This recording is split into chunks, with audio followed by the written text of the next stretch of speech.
A la casa donde vivía había un árbol frondoso donde las aves hacían nido y trinaban con sus pichones, y trinaban con sus pichones.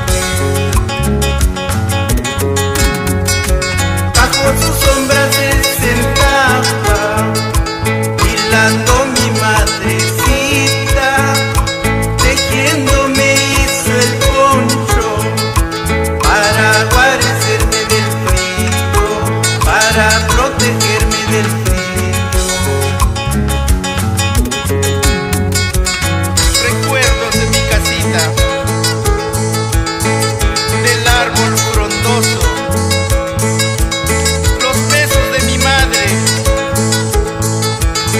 esa dulce alegría.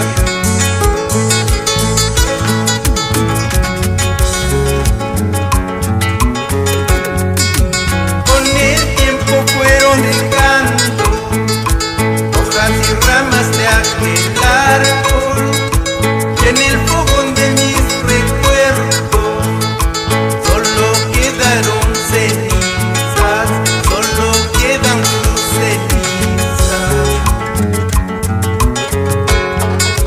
Ya las aves se ausentaron, aquel árbol ya no da sombra, ya no está mi madrecita, su presencia me hace falta, su presencia me hace falta.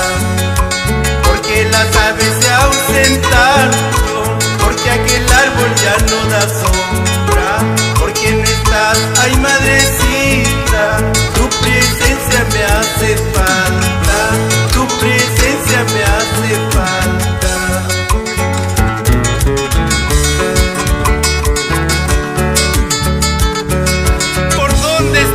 Ahora madrecita, ahora que la muerte del sol me atormenta, ahora que esta vaga tristeza me lleva de la mano por tierras desconocidas.